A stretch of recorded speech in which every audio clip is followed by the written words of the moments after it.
We're going to do a PRI Aductor Pullback today, and the setup is quite important. So find yourself a wall and make sure your feet are against the wall like you're standing. So your heels and the big toe are pressed, and you have something between your knees and your feet. It doesn't have to be a foam roller, but you don't want your knee up high or lower like this. You want your knee, your top leg, your left leg to be in at hip height. Okay, that's important.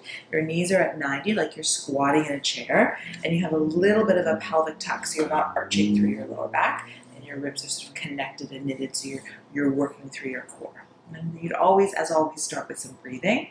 So breathe in through your back ribs, send air down to your pelvis, so the diaphragm is descending down. And then you exhale as the diaphragm ascends up. You get a little bit of pelvic floor, a little bit of core contraction. And then as you exhale, you would pull the left thigh bone back. That's adductoring, pulling it back. So the adductor pullback means the inner thigh is working, the adductors, and your glutes. And you can see now that it's slightly pulled back, your right knee is slightly in front of the left. And you would hold it there and you would breathe. So you would take a deep breath in and exhale. If you're finding it hard to turn your bum on or your inner thigh on, no problem. Use your hand. That tactile feedback could be really good.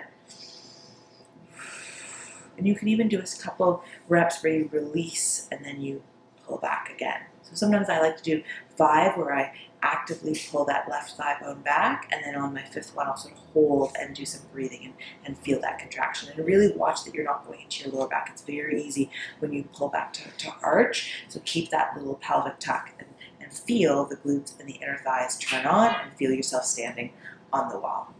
Give it a try and let me know what you think.